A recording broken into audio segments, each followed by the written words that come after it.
लेकिन मैं सबसे पहले तो सर आपके माध्यम से सदन का धन्यवाद करना चाहता हूं। तकरीबन तीसरा दिन है आज, इस पर बहुत लंबी बहस हुई, काफी सार्थक बातचीत हुई। सदन में कोई भी ऐसा सदस्य नहीं था जिसको इस बिल की भावना से कोई विरोध हो। ऐसा संसदीय लोकतंत्र में कम अवसर ऐसे होते हैं जब विरोध की गुंजाइश बिल्कुल नहीं होती है, बल्कि सभी साथी किसी न किसी प्रकार से उन्होंने इस विषय पर इसके विस्तारीकरण की बात की, इसके अंदर कुछ ऐसे बिंदु मुझे बताए जो मुझे और समाहरित करने चाहिए थे जब मैंने बिल बनाया था। तो जाहिर तौर पर मैं सबसे पहले आपके माध्यम से सारे सदस्यों को धन्यवाद करना चाहता हूं, शुक्रिया अदा करना चाहता हूं।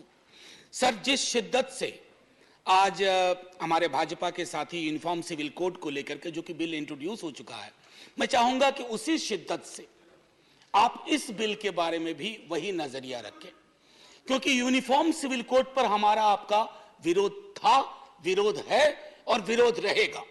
लेकिन राइट टू हेल्थ पर हम में से किसी ने भी, जिसने हाल के 1 वर्ष पूर्व जब हमने कोविड की विभीषिका देखी, हमने ऑक्सीजन के लिए हाहाकार देखा, हॉस्पिटल बेड के लिए हाहाकार देखा, इसी सदन में चर्चा हुई और सारे सदस्यों ने अपनी कलेक्टिव हेल्पलेसनेस को कई दफा महसूस किया।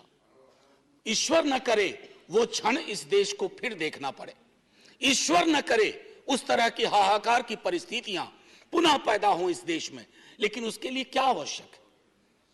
मैं धन्यवाद करना चाहता हूं माननीय मंत्री जी, वो मुझसे कह के गए उन्हें कहीं जाना था। हमारी एमओएस बैठी हुई है, संजीदगी से भरे हुए लोग, लेकिन चिंता ये सामूहिक होनी चाहिए। सर, मैं क्यों कह रहा हूं, हमारे कई बीजेपी के भी सदस्य और अलग अलग दलों के सदस्य ने आंगनबाड़ी और आशा कर्मियों की बात की और कहा कि ये फ्रंटलाइन वर्कर्स के लिए तालियां बजी, फ्रंटलाइन वर्कर्स के लिए अन्य तरह के समारोह हुए। लेकिन सर, वो फ्रंटलाइन वर्कर्स जिंदा इंसान हैं, वो तालियों से उनका पेट नहीं भरेगा, सिर्फ उनकी वाहवाही होगी, उससे उनके घर की चिंताएं खत्म नहीं होंगी। आंगनवाड़ी वर्कर, आशा वर्कर आपके हेल्थ का पूरा बोझ ढोते हैं अपने कंधों पे। उनके कंधे पर जो बोझ है वो दिनों दिन बढ़ता जा रहा है। Sir, they are overworked and underpaid, काम इतना ज्यादा और उसके एवज में उन्हें हम क्या दे रहे हैं? कोई सोशल सिक्योरिटी नहीं, कितना मानदेय? पीनट्स। ये नजरिया आपको राइट टू हेल्थ के विस्तारीकरण और उस गोल तक पहुंचने में मदद नहीं करेगा। ये मैं आपके लिए नहीं कह रहा हूं, ऐसा नहीं कि राइट टू हेल्थ पर पहली बार, जबकि मैं इस पर रिसर्च कर रहा था सर, बमुश्किल 10-12 मिनट लूंगा, खत्म कर दूंगा। इस पर जब मैं रिसर्च कर रहा था तो संविधान सभा की बैठकों में भी चर्चा हुई, खास करके एक व्यक्ति जिनके बारे में बहुत कम लोग जानते हैं कि उन्होंने पब्लिक हेल्थ सिस्टम के बारे में क्या कहा। मैं बाबा साहब को इस बहस में लाना चाहूंगा। बाबा साहब का नजरिया बिल्कुल साफ था कि public health system social security के बगैर नागरिक का सबलीकरण नहीं हो सकता। और आज हमने उस छोटे से फॉर्मूले को भुला दिया है, उसको वापस लाने की जरूरत है। और मैं समझता हूं माननीय मंत्री जी ने एक बात कही, मैं सहमत हूं कि बजट लगातार बढ़ा रहे हैं। मंत्री महोदय हैं, माननीय उपसभापति महोदय, ये जो आंकड़ा है ना, इस आंकड़े का व्याकरण अद्भुत है। मेरी सैलरी मैं विश्वविद्यालय से लेता हूं, मेरी सैलरी बढ़ी, मान लीजिए इंक्रीमेंट लगता है तो वो बढ़ा 1 साल में। अब उस इंक्रीमेंट को आप इन्फ्लेशन के इंडेक्स में देखिए, आप अगर एलोकेशन का रियल टाइम वैल्यू जज करेंगे ना तो आपको लगेगा कि it is too little and even too late. तो आंकड़ों को लेकर के कहेंगे कि यूपीए के दौरान इतना था, हमने इतना बढ़ाया, बाकी इंडाइसेस को सामने रखिए और तब कहिए। और दुनिया के गरीब मुल्क सर हमसे ज्यादा खर्च कर रहे हैं, हमसे गरीब हैं, लेकिन हेल्थ में उनका एक्सपेंडिचर हमसे ज्यादा है, क्योंकि वो जानते हैं कि जब तक पब्लिक हेल्थ पैरामीटर्स को दुरुस्त नहीं किया जाएगा, आप कितनों रेटोरिकल चीजें कर लें, वो जमीन पर कभी भी नहीं आ पाएंगी। सर, ग्रामीण भारत हमारी चर्चा से अक्सर विलग रह जाता है। मैं माननीय मंत्री साहिबा से आग्रह करूंगा, देखिए अक्सर क्या होता है कि आप जब किसी हॉस्पिटल को विजिट करते हैं तो पहले से जानकारी होती है, किसी क्या कहते हैं पीएससी को विजिट करते हैं पहले से जानकारी होती है। हम सुना करते हैं राजा महाराजाओं में, ना मेरा यकीन है और ना मैं चाहता हूं कि उनका उदाहरण दिया जाए, लेकिन सुनते थे किसी हिंदुस्तान में कुछ राजा महाराजा होते थे जो वेश बदल करके जाया करते थे निरीक्षण करने के लिए। वेश बदल करके जाइए, एकदम पूरा का पूरा।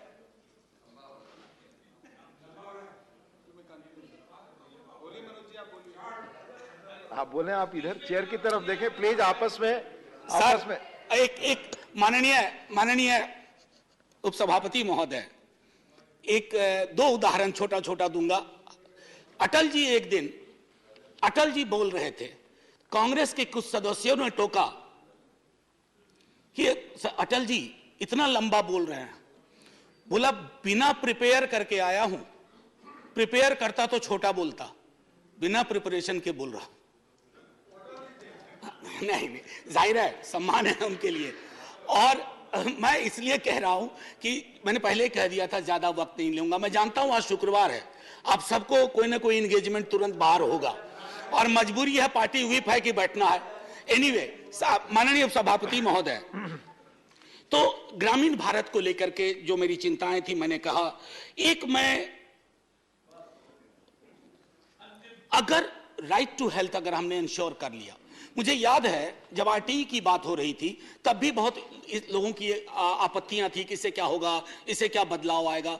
जब आप किसी चीज को इस तरह से लेजिस्लेटिव फ्रेमवर्क देते हैं तो उससे क्या होता है ना कि अन्याय जो लोगों के साथ दर बदर होता है अलग अलग स्तर पर। और मैं एक छोटा उदाहरण दूंगा, ये ऑक्सफैम की इंडिया डिस्क्रिमिनेशन रिपोर्ट, मैं इसको पढ़ना नहीं चाहता सर, मैंने मार्क किया था इसमें कि कई राज्यों में स्थिति है कि इन पेशेंट केयर में किस तरह का डिस्क्रिमिनेशन होता है, खास करके अगर आप अनुसूचित जाति, जनजाति, अत्यंत पिछड़े वर्गों से आते हैं या आमतौर पे आप गरीब हैं। अगर मैं वर्गीय श्रृंखला की बात करूं, ये विस्तार में ये रिपोर्ट बताता है। मैं माननीय मंत्री जी को ये रिपोर्ट भेज दूंगा ताकि आपके माध्यम से इस पर नजर पड़े तो इस पर कुछ चर्चा हो कि आखिर डिस्क्रिमिनेशन के कितने लेयर्स हैं और कैसे हम इम्यून होते जा रहे हैं। एक और चीज सर कह करके, what I wanted to actually say sir, जब मैंने कहा कि legislatively guaranteed right will make access to health legally binding and ensure accountability. दवाई की बढ़ती कीमतों के बारे में मैंने पहले भी कहा था, दोबारा कह रहा हूं, मेंटल हेल्थ, मानसिक रोग को लेकर के बहस में भी कम चर्चा हुई थी। मेरा उद्देश्य था कि इस पर व्यापक चर्चा हो, क्योंकि कोविड पेंडेमिक के बाद मेंटल हेल्थ के केसेस में बाढ़ सी आई है और उस बाढ़ की वजह से सर एक बड़ी आबादी है जो अफोर्ड नहीं कर सकती है। इंश्योरेंस कंपनियां हैं, उनसे आप कभी बात करके देखिए, रैंडम चेक करवाइए, कई सारे जो मेंटल हेल्थ एलिमेंट हैं उनको वो क्लेम में आने ही नहीं देते हैं। ये सारी चीजें मैं समझता हूं कि अगर हम इस पर चर्चा करें। फ्रंटलाइन वर्कर्स के बारे में मैंने आपसे कह दिया, सिर्फ इतना कहूंगा कि सुप्रीम कोर्ट ने भी अप्रैल 2022 में पेमेंट ऑफ ग्रेच्युटी एक्ट को कहा था एप्लीकेबल करो आंगनवाड़ी सेंटर्स में। ये मैं माननीय सर्वोच्च न्यायालय के माध्यम से कह रहा हूं।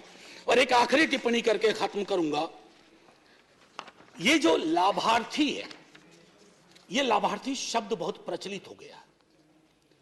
Are people are not are beneficiaries, they are the citizens of this country, part of the paradigm which is called welfare state।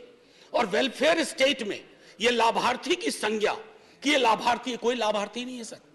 मैंने बार बार कहा इसी सदन में, बड़े कोई भी पार्टी, आजकल तो कंपटीशन चल पड़ा है, मुफ्त मुफ्त मुफ्त। अरे मुफ्त कुछ नहीं है, उसका टैक्स है, किसी भी फॉर्म में हो, आप उसके टैक्स का एक मिनिमम रिलीफ दे रहे हैं, इसको मुफ्त मत कहिए।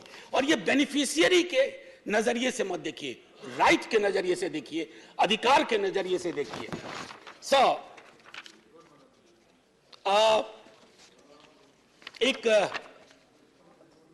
एक हास्य के लिए छोटी चीज सुना करके खत्म कर दूंगा।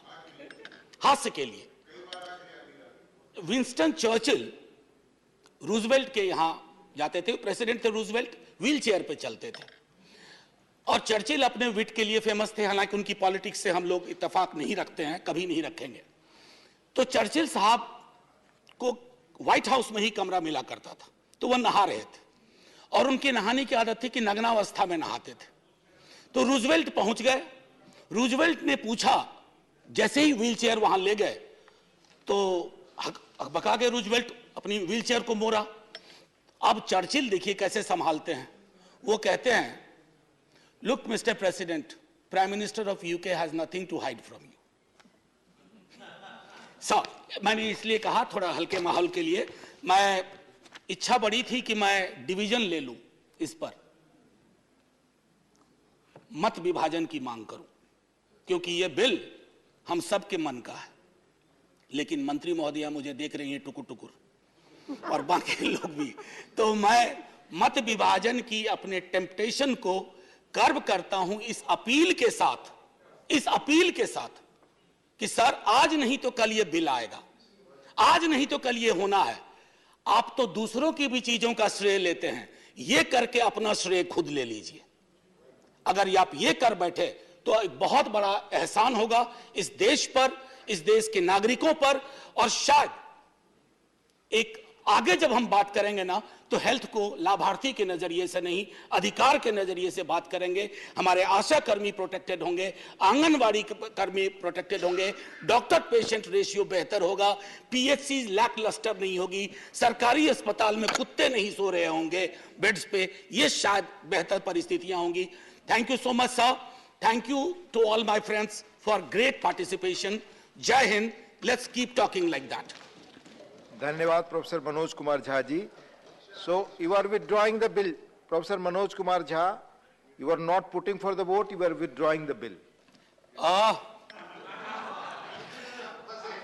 सर नहीं, देखिए मैं एक इसमें सर करार करवाना चाहता हूं। आप यूनिफॉर्म सिविल कोड वापस ले लीजिए बिल को। नहीं, that was in a lighter note. I must say, I have spoken, my friends have spoken, Honorable Minister has spoken, and we have a general consensus. We'll take steps, but my only request is, let it not be baby steps. Let it to be a huge step at one point of time, and do it soon, and I withdraw the bill from voting.